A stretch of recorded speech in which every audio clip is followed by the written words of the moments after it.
I'd like to introduce, you want to be Dave or David? Okay. Dave himself, who's been involved in the field of ecology for 30 plus years. He attended UC Santa Cruz, which I'm terribly envious of, at a time when it really was an exciting place to be. Got his bachelor's there in biology, yeah, and then attended Sonoma State, received his master's there. Has worked for the city of Sacramento Parks, that FEJA, Little volunteer work there. and a number of other groups. He worked in Florida at one point.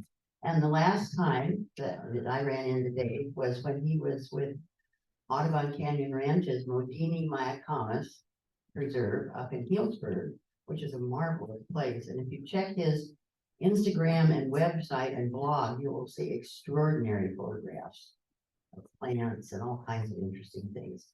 But he brings a wealth of experience and interest in invasive plants and a different look at them in terms of most of us being Anglo, relationship to them and their history and use and interesting ways to eradicate them, not just by tearing them out, but other things. In fact, he even brought samples of things prepared with invasives.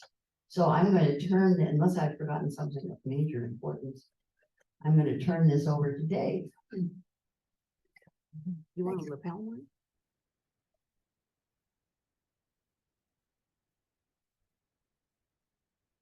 Oh, what? Is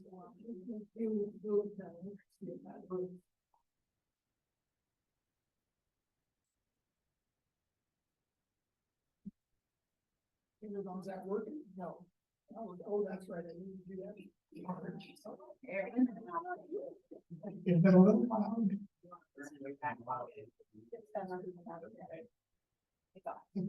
Sounds really near in my head. Like it's echoing. Does it sound okay to you guys?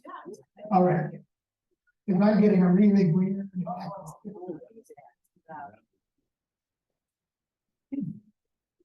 What am I talking about today?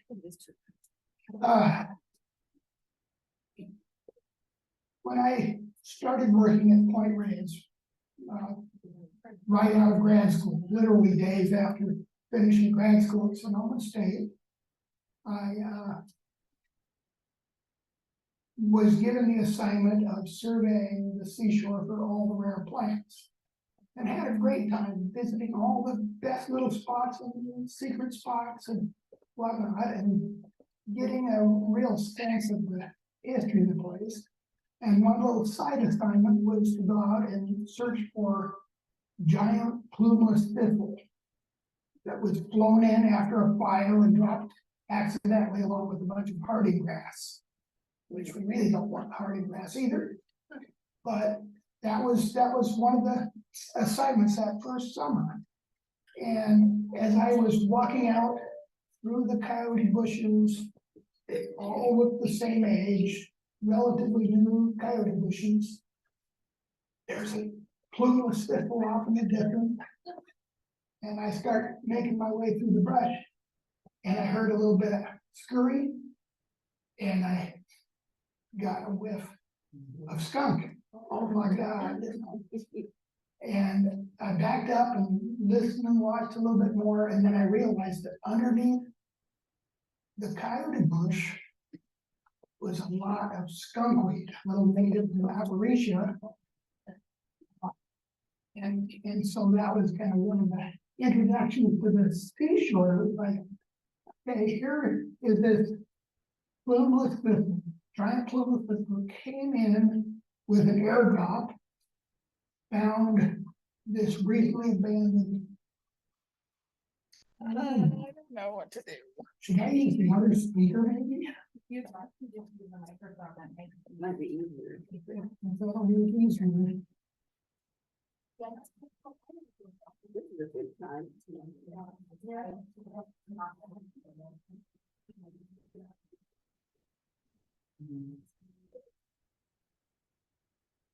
That works. much better. It's not, Is it on? On your chin and don't move it. it's not bouncing around in my head quite as much as the other one was. Anyway, Sorry about that. Technology. Yeah. I'm gonna get the slideshow. No. Window won't go away.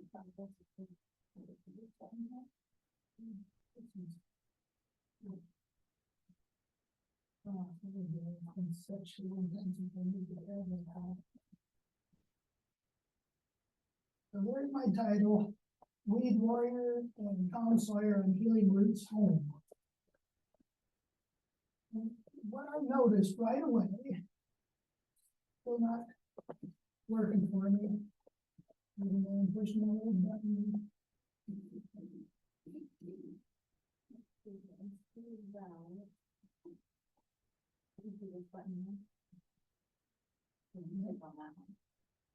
Yeah.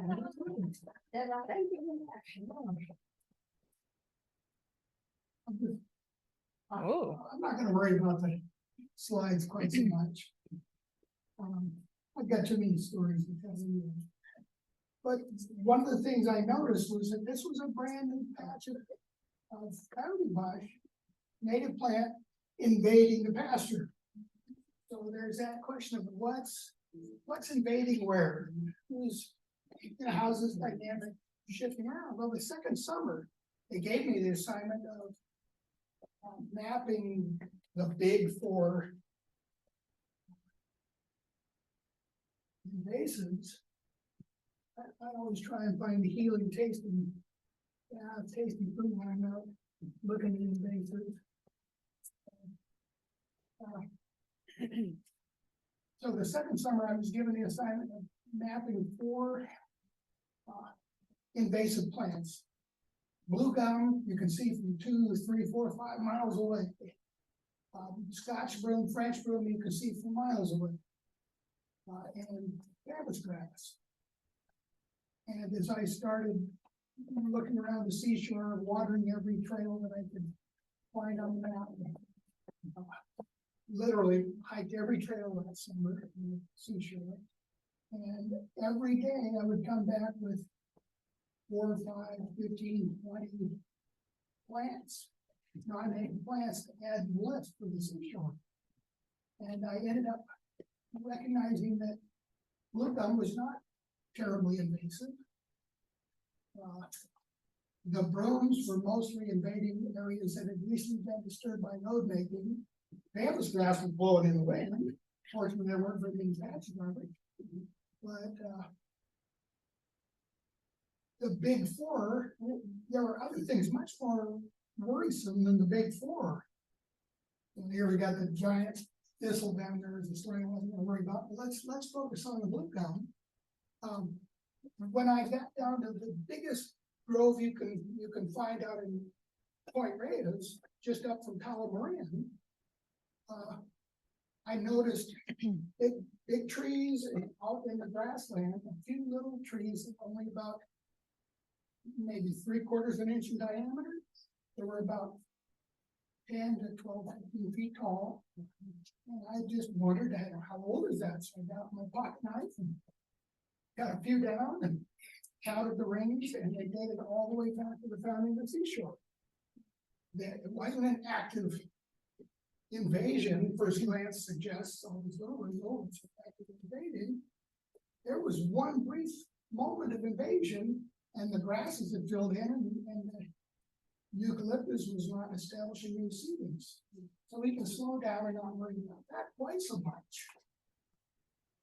Ape ivy, though, when I first saw it, it was about a 20, 30 square foot patch. There was a bunch of it down in Bolinas though, and I knew it was pretty aggressive. So that was my number one add to the list. That is the highest priority. That is tiny little population. You might be able to wipe it out with a direct attack. But if you leave it alone, you're liable to have acres of it. They left it alone. Now, 20 years later, I ran into a couple of young ladies at a conference up at Pepperwood, happened to have done invasive plant work out in Golden Gate Recreation Area. And they said, "Are you the David Sof who did the invasive plant work at Park Vegas?" "Oh, it's wonderful. We especially appreciate your stuff on Cape Ivy, because Point Reyes let it go and it became a huge problem." So we can point to your report. Oh, Thank you. Yes, Just speaking thank of you. my. thank you. Point to your report and say, this is what happens if you don't listen to us in our recommendation. You know, get on it if we say get on it. That was kind of gratifying, but also sort of horrifying. You know, I told him that's number one. I think it's just the summer season. Why do they listen to me?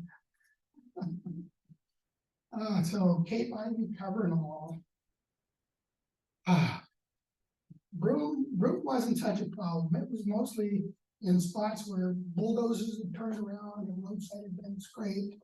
And the main recommendation I had on that one is start a native nursery and grow some of the things that belong where the broom is occurring. And as you take broom out, put something you want in. You know, but don't approach it as a war. Approach it as slowly trim it back. At FER, when they were dealing with broom out there, it was Spanish broom, and some people got really upset. They were taking out all these beautiful broom plants. And what I recommended to them was get a bunch of similar looking sort of natives, others that provide the nectar source, the bee food, whatever, that the broom is currently providing a lot of, and have a sign of the plants they're ready to plant, say we're replacing the broom with this. So that people have a notion that you're not just uglifying everything by taking out a pretty thing that they don't understand. But, you know, lead into something that actually heals the place. Yeah. So that's that healing roots kind of thing, and, you know. Even closer. Okay, I'll try and just. Rest it on your chin.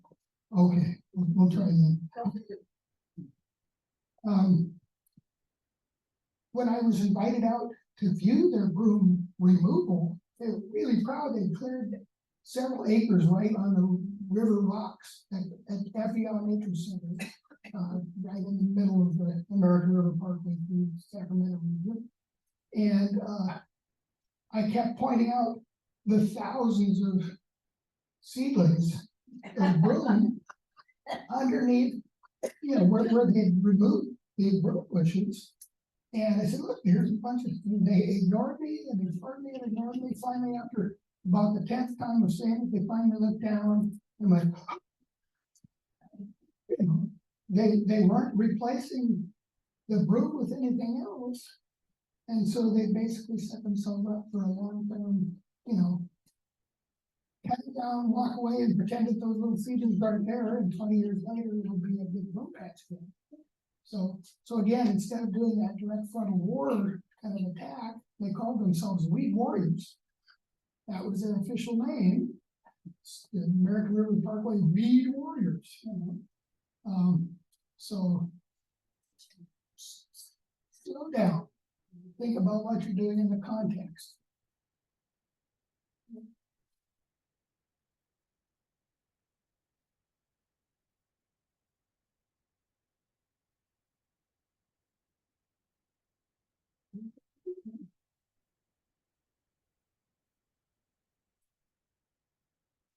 Did you need the button on the laptop? Very. What the heck is that? Oh. Put that one.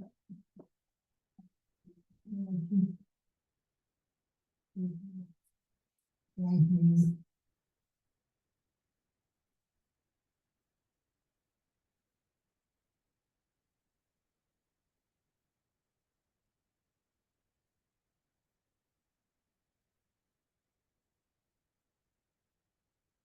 the big forest, I covered that one. Yeah, I'm finally understanding what I'm doing on.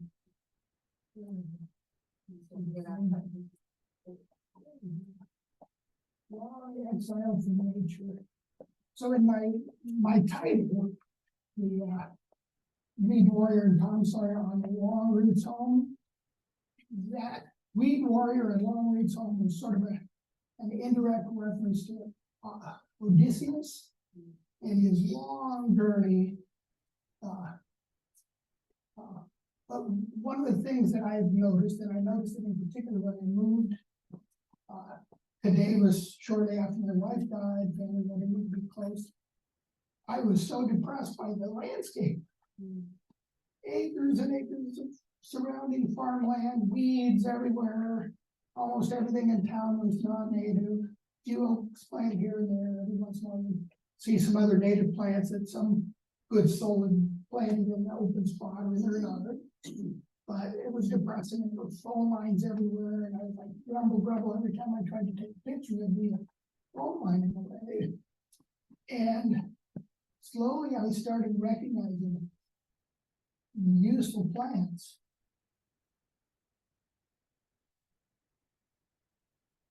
So as I started doing that, one of the first projects, I collected strawberry tree fruit and persimmons. One neighbor didn't mind me picking occasional persimmons from the tree. I discovered myrtleberry plant, Myrtus communis. It's got a long thing. It looks sort of like an olive. The leaves sort of like an olive, and I wasn't sure what that was at first, but I discovered that it's used for making the national drink, so to speak, for a couple of different parts of Italy. The regional drink, but it's also used in all sorts of dishes, sort of something to cook meat with. And I discovered it great in combination with the strawberry fruit or the persimmon for making chutney. And I got my grandniece and grandnephew involved, helping me collect pyracantha berries, and we were making pyracantha myrtleberry chutneys and jellies and jams. One day I was walking by a little pond, and there was big old palm trees. Oh, I got palm trees in California. Most native plants kind of go, ooh, I hate those on the skyline. They just don't belong. Yeah, they do. In Southern California, they really do. 30 million years ago, they used to all the time, and one species was named in the deserts of Southern California, the road agents. But my first response was, oh, palm tree. Yeah. Spoiling my picture, sticking up like that, you know. But this day I happened to be thinking about basketry plants, and this pond had papyrus, tule, yellow iris, and the palm trees. Basket. Walked down to the big drainway nearby, and there was deer grass. Milkweeds. There are two different species of milkweeds. Indian hemp, red dogwood, which is a good basketry plant. Just a whole bunch more basketry plants. I started thinking we could start doing basket workshops here, and in some cases, take out the non-native that we can use for basketry plant. Something native in its place, and slowly start transitioning it into more native, more likely to support native insects, and therefore more birds and all that stuff. But no longer getting angry when I saw these plants. Now, when I pointed out to some of the folks that are doing restoration work, and I've joined them doing that on this big ditch, I kept telling them that according to the latest information, what is it called? Bed straw, gallium, cleavers, goosegrass, whatever name you know it by, is now considered native. They found that the West Coast and North America had its own peculiar genetics, distinct from European stock. We've got lots of mixture since, but it's now considered native. I don't hear any of that. It's a weed, and I hate it. They've been dealing with it in their garden forever. But I like it, and it makes a really nice green tea. The little balls toast a little bit, but really nice. Same family as coffee, by the way. Excuse me, do you know if it hosts, does it host any butterflies or moths? You know, I don't know. That would be good to look up. Yeah, that's one of the things I often do, but I don't always remember every time I. Yeah, good question. Does anybody know? Is gallium goosegrass trees, is it used as a by any butterflies? Oh. Yeah.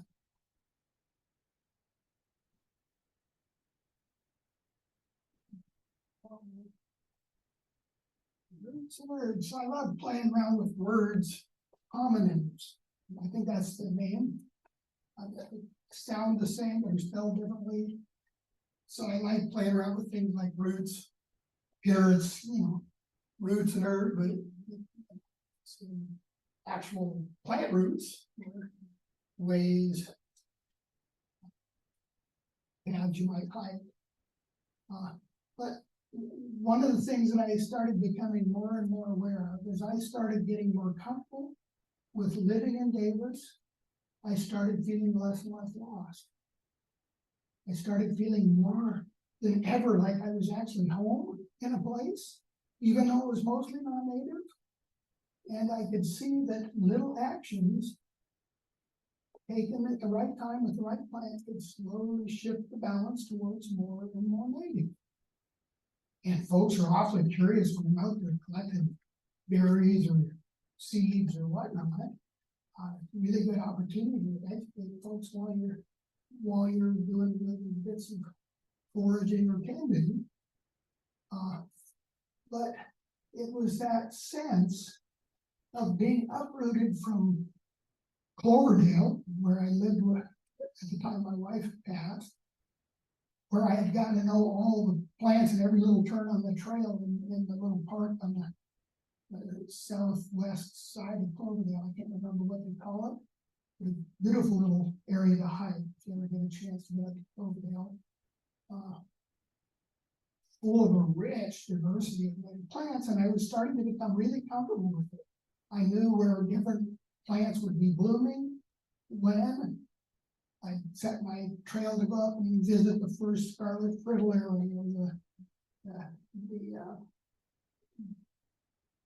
one place that had wonderful clarkias, another area there was a wonderful yapa meadow, just on and on. I knew where those were, and I would taste various plants that I could taste. I would trim bushes back from overshading the one patch of wild strawberry that I found, and managed to get a couple of strawberries every year while I was there, trying to get a little bit more sunshine. And I was also throwing in all things in ash to get a little extra nutrient, and the activated carbon helps hold on to nutrients too, so it's helping to enrich that space a little bit. But I was getting to feel more at home there, and then moving to Davis, I was literally every few weeks I would have a dream about being homeless and wandering lost in an urban wasteland.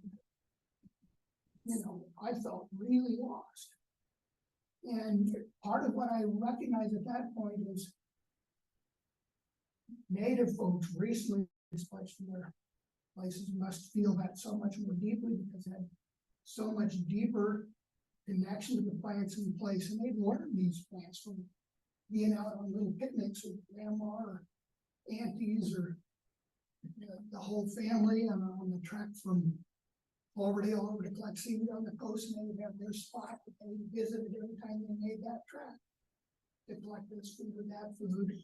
The little patch and hang friends. First time you see a plant blooming in the spring, the same sort of sense.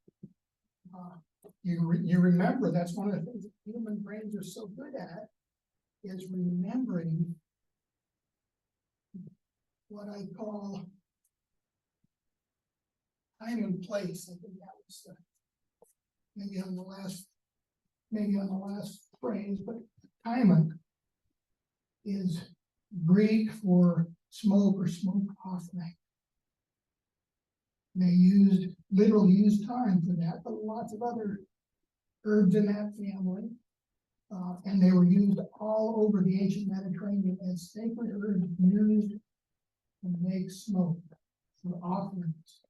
And there's this whole entanglement there of smoke, the spirit, the offering, the spirit going up to the air, to disperse in the wind, to go up to the stars, to carry your prayers.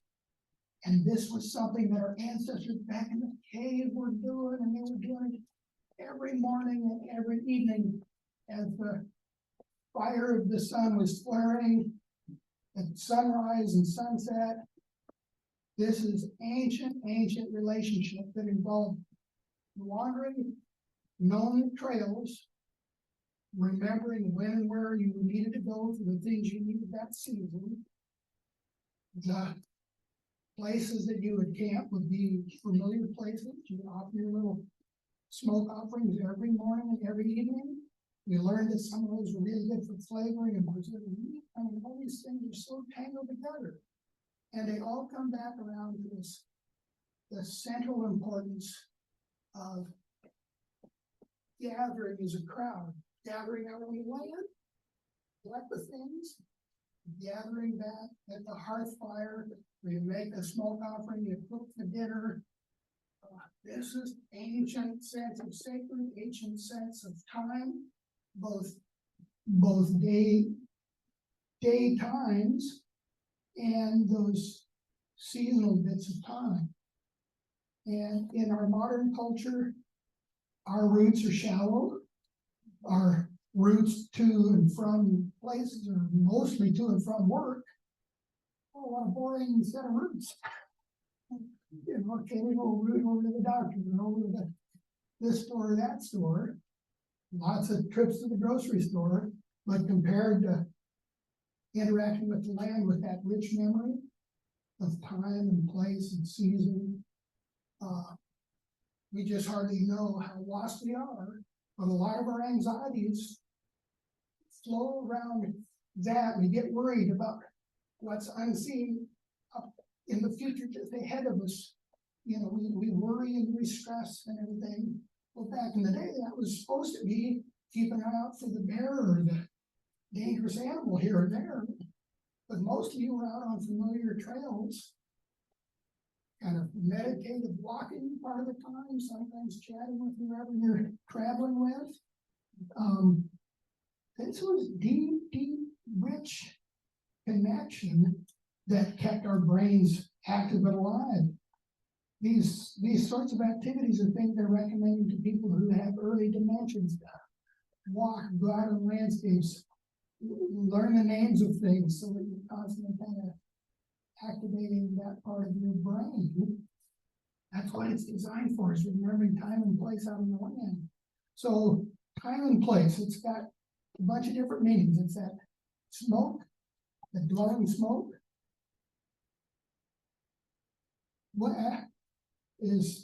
Where's that come from? That's Proto-Indo-European root that means smoke.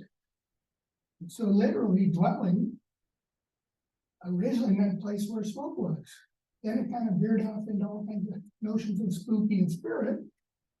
But in Old English, it eventually came back to meaning a place where people lived, a dwelling. But it meant a place where there was smoke. A place with smoke, smoking friends, and that's a dwelling. People were there.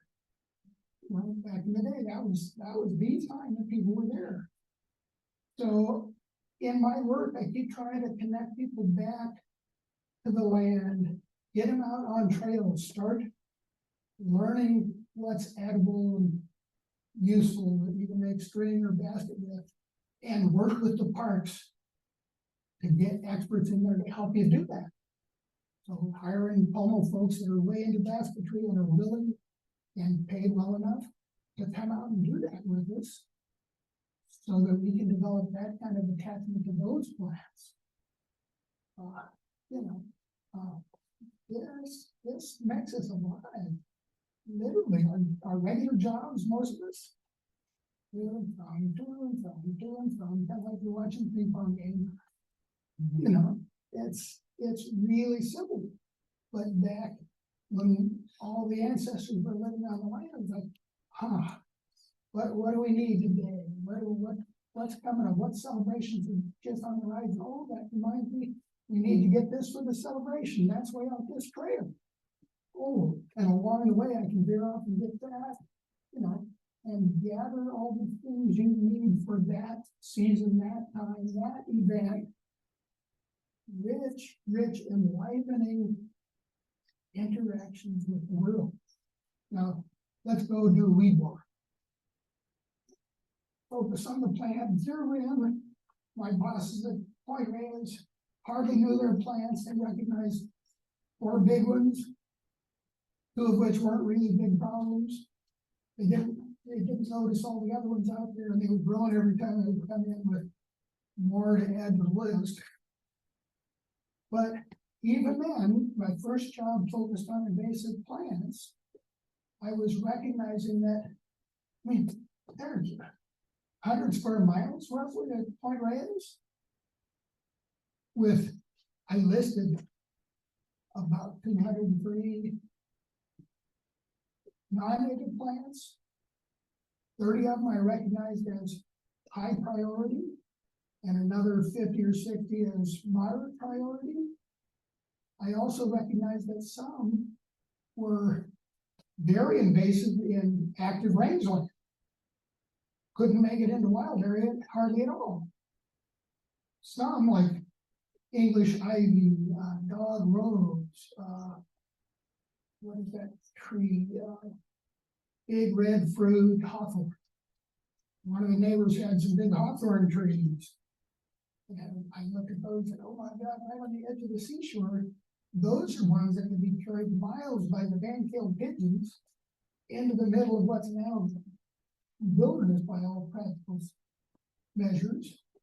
Almost became wilderness, but that's a whole different story. But it could actually invade the most wild parts of Point Reyes. If a tree fell down, it'd have to get carried there by a pigeon. And it might then grow into a mature tree before anybody finds it. So you can do the direct frontal, but sometimes the only thing you can do is plant native. The term that I don't see very often related to that, and that's pervasive. So there's invasive, but there's a question of how invasive and where it's invasive. But there's that whole set of like annual grasses that go virtually everywhere already. The only thing you can do with those is start replacing them bit by bit. Easiest if you focus around a good, useful native plant. It's a good, useful native.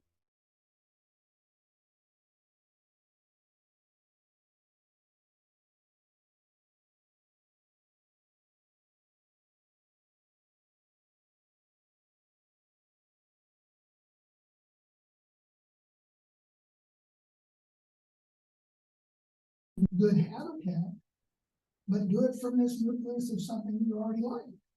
Or in the case of a project out on the American River, a friend of mine was doing kind of intensive gardening patch with a couple native plants. And when I walked out with it, I said, well, look, this stray fennel, I've noticed stray fennels here and there all over the place. Then I would focus on coming back to that fennel early in the spring, collect the fronds, make fennel tempura, bring some plants you want in its place, pull it out, and plant something you want. Preferably one of the native carrot family. The fennel's carrot family, it gets used by Anna swallowtail butterfly. So does Java. There's 3 or 4 in one of my books on butterflies that are identified as other foods of a swallowtail, which is a native butterfly that happens to be named after non-native plant, but they're all related.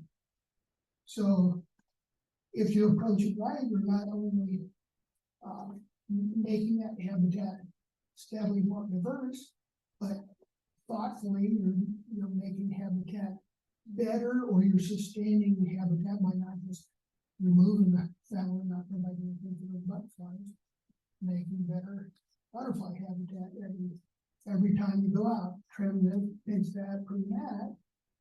Now, one of the problems, and I ran into it with those first young ladies I mentioned that were so excited about the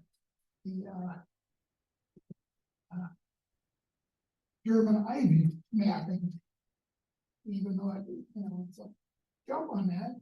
Well, in talking with them, I kind of nudged them over that hurdle of using native plants, and that's a year or so later, they offered a little program up at Pollen Creek in the northwest edge of Santa Rosa. And they were gonna pull a bunch of broom and boil it up to dye some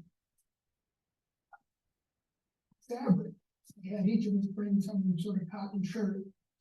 We're all gonna make some green t-shirts, the army green, that really is not a very exciting thing. But as I was waiting for all the folks to gather, I started looking around the area, kind of with an eye out for other dye plants and native plants and stuff. And in about 15, 20 minutes, I discovered about 7 or 8 different dye plants with several different nice colors. Not just sort of this pea soup green or army green, but some that give some nice rich yellows, some that give orange. Noticed a bunch of edible and other useful plants too. And I noticed 4 or 5 different native grass species growing, little patch here, little patch over there. So when we got organized to go pull the broom and gather the flowers and leaves we were going to dye with, I told them about all these native grasses and about these other dye possibilities, that next time, you might want to do sort of an inventory for dye plants, bring a skilled person out maybe to help you see them. And but the patch that they were aiming at with broom was right down near the creek. They said stay this far from the creek, because we don't want to through the creek. But it was mostly kind of bare overflow ground. And I said, well, if you move it over this way a little bit closer to the creek, the ground cover was, I think it was creeping along wide. And I said, if you remove it here, you'll give that patch a lot more sun and you'll be able to grow. So what I'm suggesting is you actually remove it from this patch and a strip along the side, and anybody who wants to, can go and help us collect native grass seed, and we'll toss native grass seeds in all those spaces that have been really disturbed. Weed warrior, healer. Shift in paradigm, and in one case, you're connecting with that place in deep, rich ways. It'll bring you back again next year if you got good colors, or if you had a good gourmet meal out of it. The other way, it's like, oh yeah, I hate that broom patch. Let's get out there again and get our backs into it and get our teeth. In the case of Cape Ivy, yeah, get out there and get that right now. But don't waste your time on the eucalyptus. And one of the fun things about the eucalyptus is started looking around at Point Reyes, the bunch of the eucalyptus is right near forest, diverse bunch of native plants. And what I started observing was, look at that young Doug fir, that young tan oak, the poison oak, the sword fern, the orchid. What's that doing here? You know, I started finding diversity underneath, colonizing under that patch of eucalyptus. You know, so again, okay, so the eucalyptus isn't racing out into open spaces. So it's not an urgent problem, but you've got an incipient forest starting underneath. So if you want to take eucalyptus out, come in and do a little selective removal every once in a while. Don't do it any faster than the bowl makers can use it. You know, yeah. When you start viewing it culturally, all the uses of the plants, and engage it in that way, you're supporting wonderful art and craft and learning experiences, and things that you'll be proud to bring your grandkids out to experience with you. Like my grandparents used to take us out and berry collecting and fishing and planting and all that stuff. And I just grew to love that sort of activity. And who wouldn't if you get a berry cobbler out of it? You know, so anyway, I'll change the picture for you. Just so Can you talk about phylocanthus? What would, do we have any particular? Well, I've got a lot of it in my yard, so I have a lot of waxwings. Yes.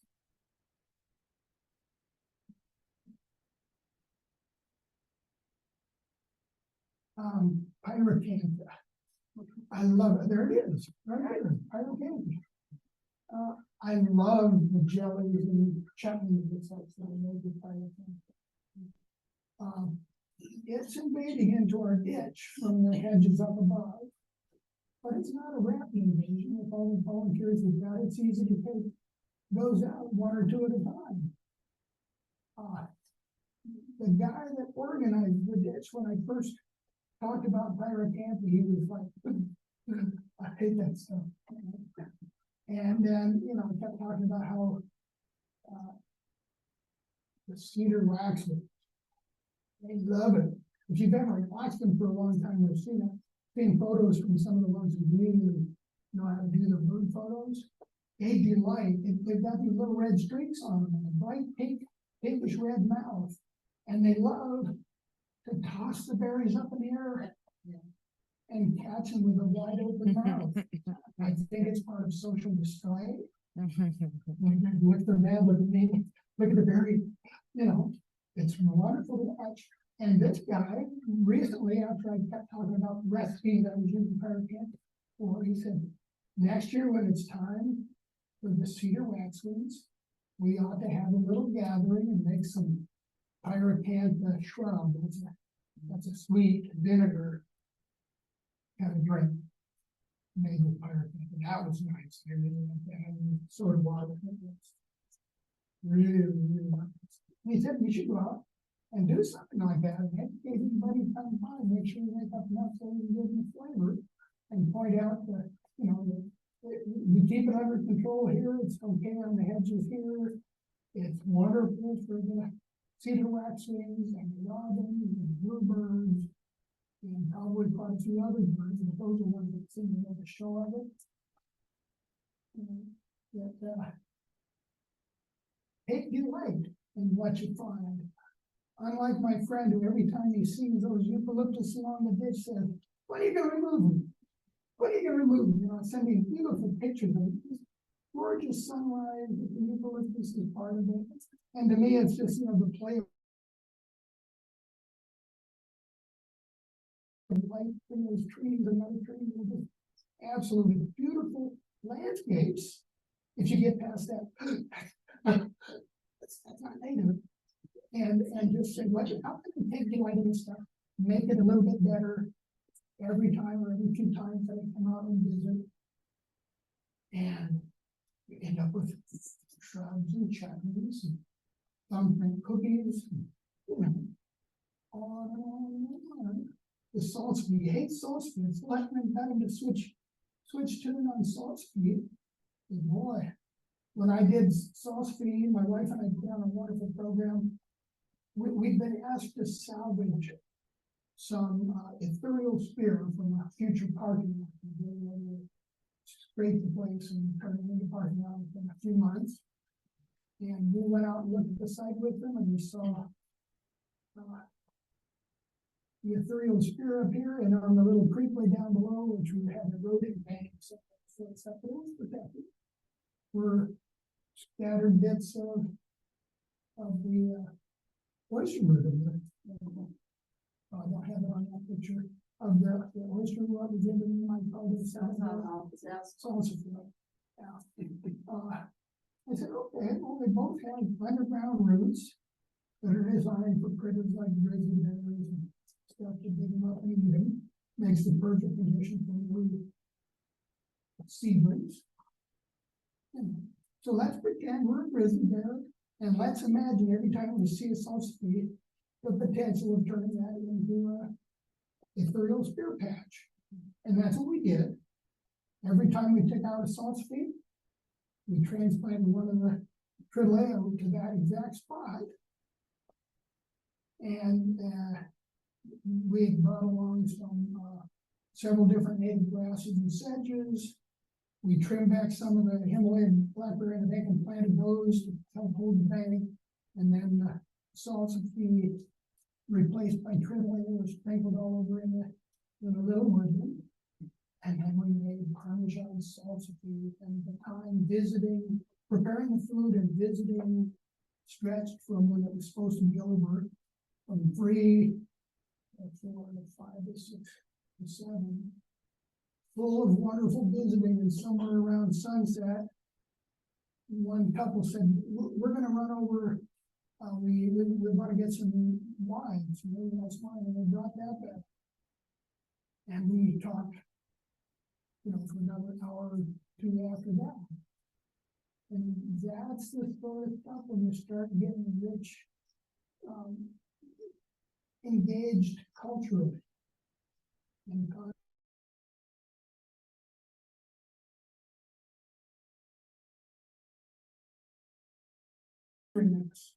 Like my friend, everywhere he looks, he sees something he thinks. And I look at that same fence about. If I get active now, those annual grasses are holding the hillside now, we don't have anything ready to replace them. They're feeding the squirrels that feed the hawks, they're feeding secondarily the coyotes and foxes. So let's honor them for what they are doing now. And where we see an opportunity to do a little sort of ecological jujitsu, replacement of that, take joy. That's what the ancestors used to do. And when you think about it, one of the metaphors that I love playing with is basket weaving.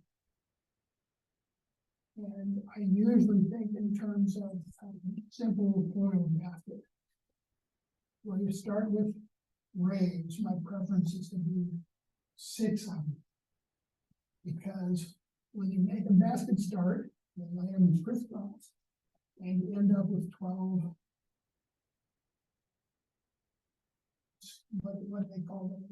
Ribs. 12 ribs for the basket. A bunch of different terms, and it's not always interesting to kind of play with.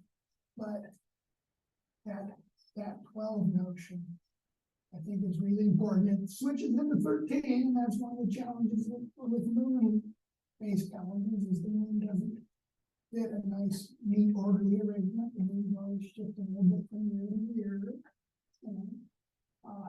But to me, it sort of serves as a reminder, like every month, there's a lot of change between the first 3 months and the last 3 months in terms of what plants are edible or useful or prime condition for basket or whatnot.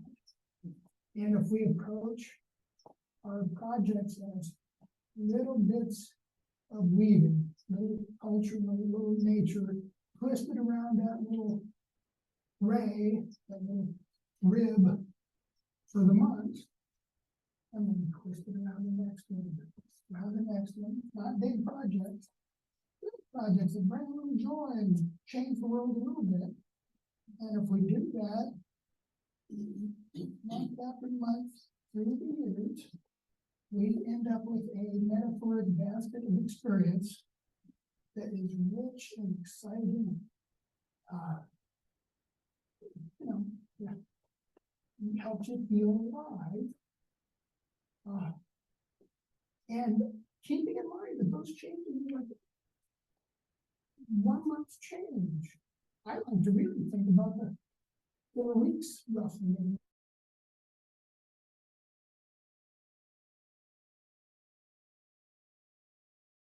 Roughly 7 days. That's where we get our reforms, trying to approximate that lunar stuff. It shifts a little bit on the tides. But, you know, those numbers and those kind of actions are like, we can engage with this place. Like I'm really anxious to look through the little neighborhood that way and say, what are some of the things we can start doing? What are some of the plants we can bring in to start doing that with? And develop that sense of a little hub start, a little basket meeting that brings the community and all these interests and whatnot to weave around the years and send folks off with the ideas so they can read their little patch of ground and the ritual. They can read theirs and they can. And in this model, these kind of models, with the ideas spreading around, we can start doing a lot of really good stuff for the group and for people that reduces our levels of anxiety, gets us involved in adding carbon from our little smoke offering every morning back to the piece of ground that we've learned to start caring for. And this can replicate around the world so that we can start taking care of the world and paying attention to Earth time instead of clock time and endless space-time continuums and all these sorts of abstract things. We live on a planet. We're captured by this gravity well, and we are one of the little quantum entanglements. Literally, that sunlight coming down, being captured by the plants. That's little bits of sparkle. That's what they captured, and that little bit of sparkle they can capture is what runs us. You know, to me, there's just no other way that I can approach the world that brings me joy and hope, even in the middle of the days, what I sometimes call the jumble, where culture and nature are all kind of mismatched, and the buildings we had nothing to do with, putting them together, and that they're made up of pieces of the world from who knows where. But we can start changing the world in ways that make us feel better on a really regular basis. Forget the slideshow. You might enjoy looking at my notes for it. Notes a lot of fun with the story notion.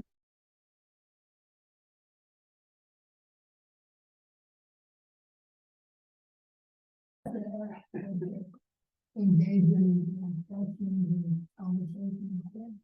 Anything I touched on invasive plants, that and whatever. Did you have another 2 slides on? Pardon? Did you have another 2 slides on there? Just quick things, so you can see what I had up there. Yes. Well, it's the word exam. Yeah.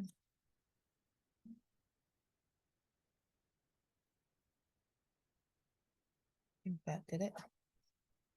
There we go.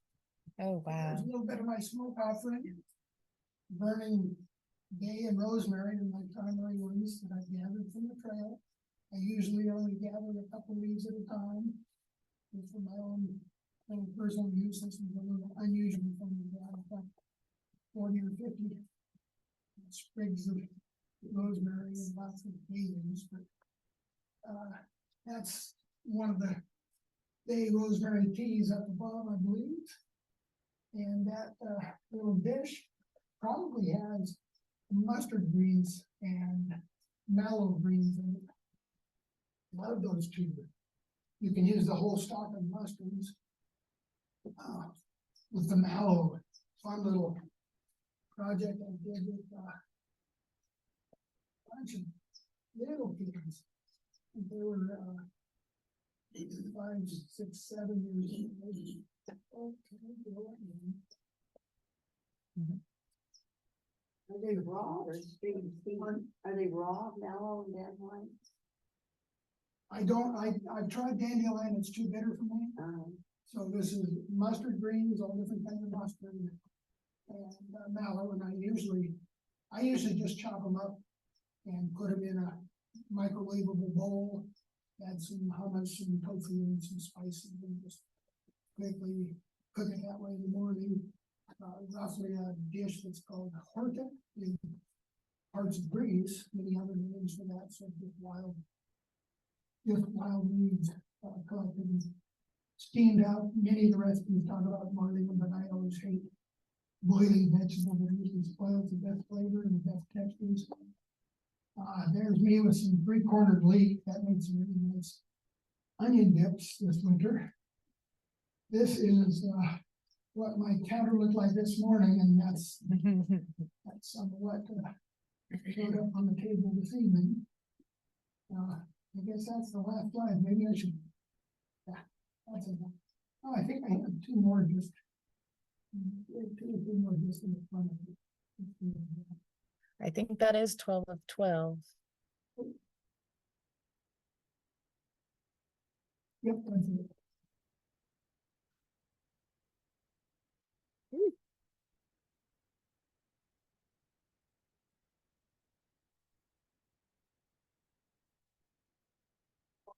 Here. Ordinary crackers use with the apricot elderberry chutney with a bunch of chia seeds fitting with that fleshed out. These are just ordinary raw almonds that's really good with just a little bit of rosemary.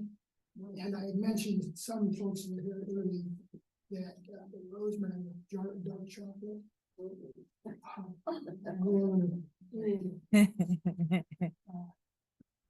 Rosemary sprigs and European bay leaves collected from alongside the bike trail that I went.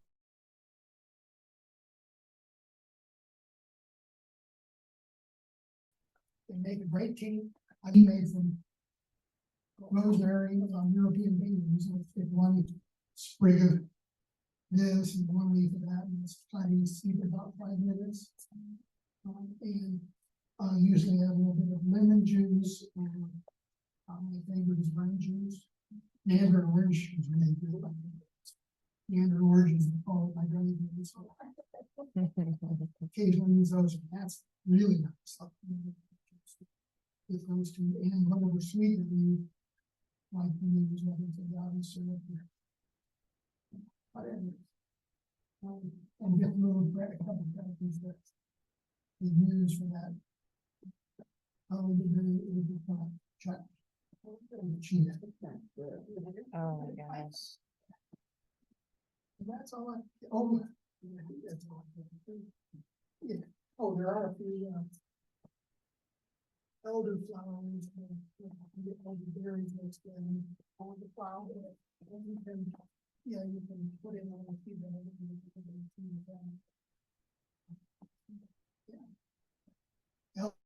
fins, it's a really nice drink. You can find recipes for it, just like really very popular with elderflowers all over Europe.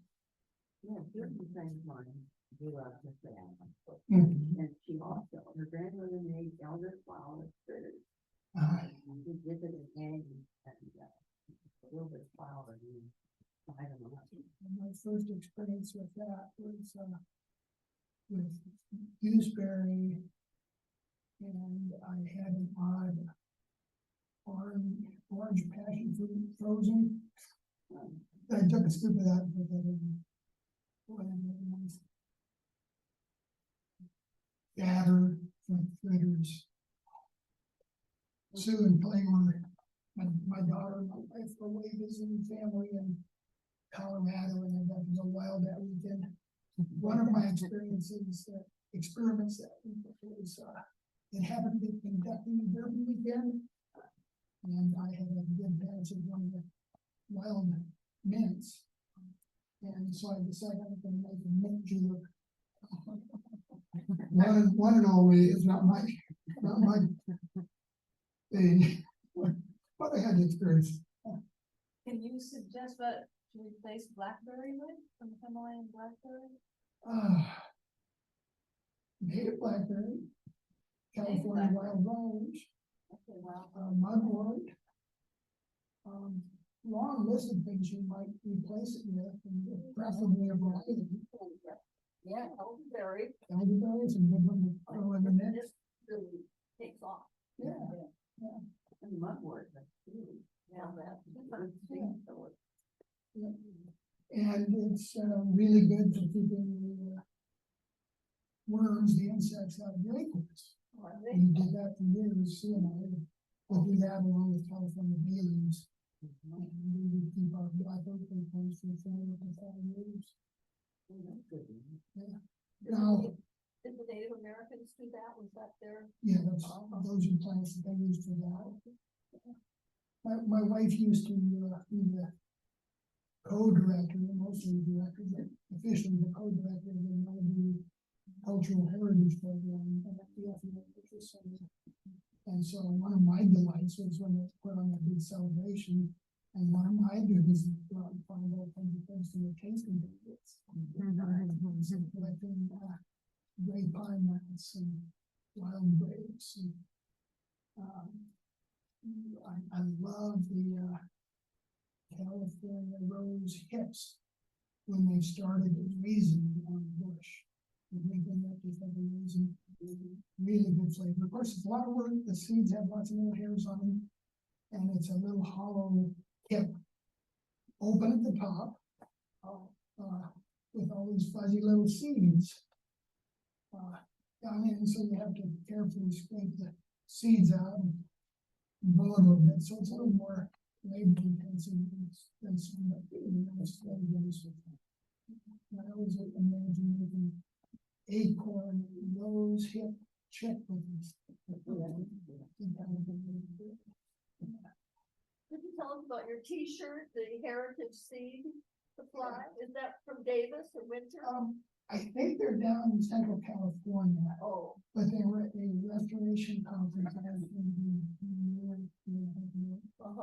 And this was one of the raffle things along with a bunch of red-made seeds. so it's not local there in Davis. Of all the things that were on the raffle, there were a lot of really nice things. Those are the ones that caught my eye, and I got lucky. Another really beautiful picture, and a bunch of red-made seeds that sprinkled around that ditch. That's heritagestores.com. Yeah. I really appreciate how you bridge the native and the invasive, or the now permanent non-native. So the philosophy that you bring to it, I find very helpful. And so I wonder if you have a similar bridge that you've made with the problem of living in an urban wildlife area, and how do you balance the threat of wildfire with plants and what's good for the animals? It's not quite as big a problem in Davis as Sonoma County, because in Davis it's a city or town, suburbs, right into ag fields. So most of the time those are plowed, and they have some crop that's being irrigated. So there's very little of that urban wildland interface with things, weeding areas, developed areas, and farming. And so we're slowly trying to diversify some of the weedy areas and encourage folks to plant agents and then. Urban wild. Corridors and having branches. But the butterflies and flying. There's someone on Zoom who chimed in a little bit late, but they wanted to relay their gratitude for altering their view of invasives and life in general. So, make use of them. I love that. Yes, Did you happen to be at Point Reyes after the big fire or around the time of the big fire in about 1995? I was there, I think up until the year before. So I heard all the news and then later visiting, I saw what a dramatic change. And it was kind of devastating in some respects. And I've also seen huge areas of what had been pasture when I first started visiting Point Reyes, and by the time I started working there, was a lot of those on the area from the fire down to Liverpool. Yeah. Most of the landslide there had been let go, and it was becoming more and more coyote bush. If they had gone in with this sort of approach, and they did start a native nursery based on their recommendation, nice but short-lived. They could have been finding some little nuclei to work in that area to bring bunch grass back in and slowly add whatever is kind of missing to it. You know, it's hard to see what's not there. One of the ideas that I stumbled across after I did my first restoration plan, I was told to do a restoration plan for a site up on the edge of Fairfield and the hills up the Fairfield. And well, I've never done one before, and the boss didn't give me a good example. He says, you know, you need to invent it. And I just was sweating through the whole project. But when it came to figuring out what to plan, one of the things I did is I went through the old Jefferson manual, first Jefferson manual, and identified every species that is reasonably reported as occurring in valley, grassland, oak, woodland, and habitat for the county. And the list was huge. It was astounding. The biodiversity that must be missing based on that little quick tally. Amazing biodiversity is missing. But in the process of doing that, I stumbled onto this notion of ecological analog. And I played about that a little bit, and sure enough, for a huge proportion of that invasive and non-invasive that I was finding, there was a native group either very similar or maybe in the same genus, or in the genus that's been left together. The European ones separate from the American ones, like the lotus. The American ones are mostly atmosphere now, the lotus are mostly old world. The values of the lotus are very similar types. But for a huge proportion, here's rose forward, 4 or 5 non-native forwards, or values like lots of forwards, 70, 90 different species of clover, you know, and it was like, oh my God, the beauty and diversity that I can start imagining here is astounding. And over the years, I've shared that here and there with other botanists and several conferences too.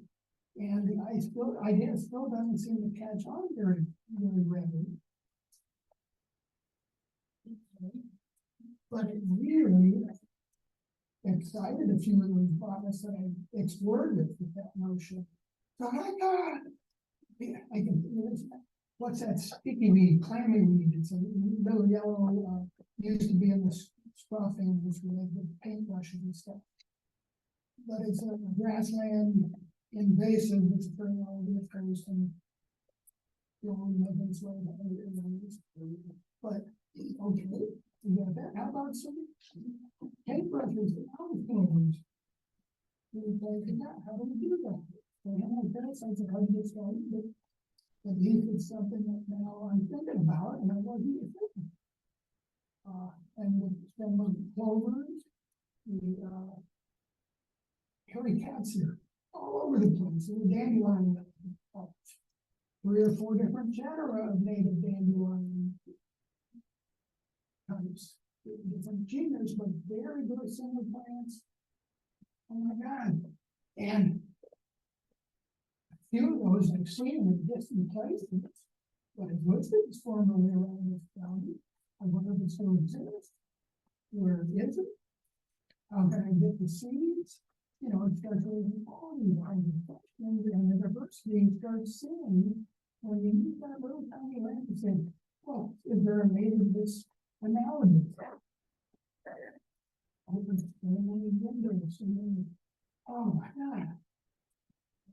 It was hard to come up with a good restoration plan to that site once I opened that door. Because there were so many to choose from. But that was also just wonderful to have such a choice, and it opened my eyes as I'm wandering all around the site. Here's a little package. Now when my eyes are open, I'm looking for it.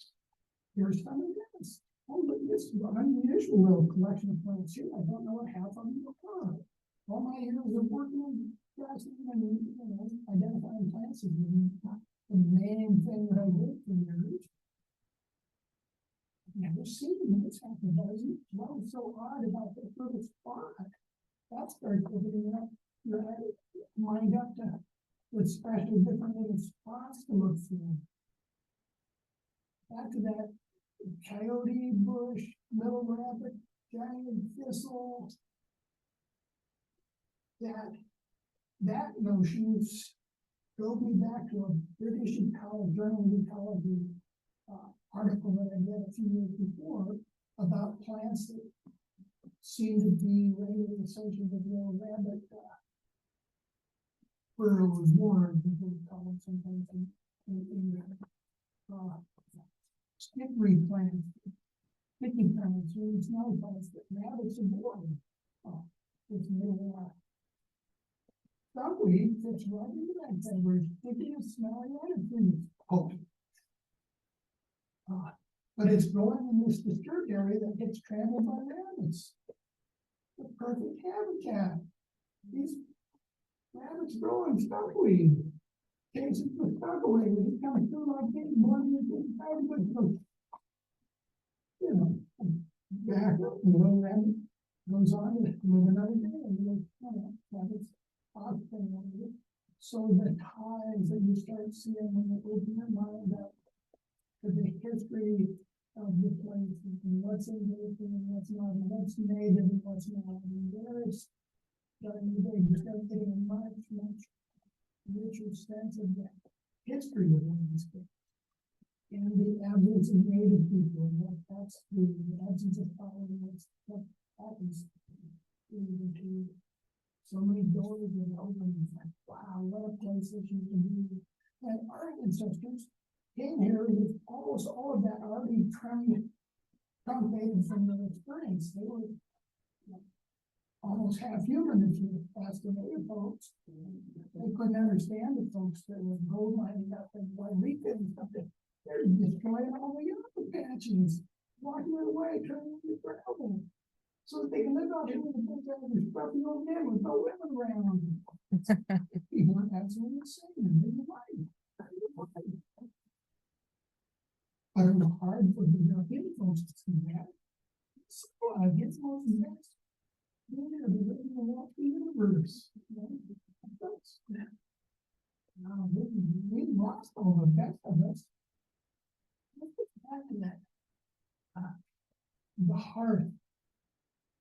And one of the things that makes us human more than anything else is the going out and gathering and coming back and gathering to cook things that we couldn't eat if we didn't cook them.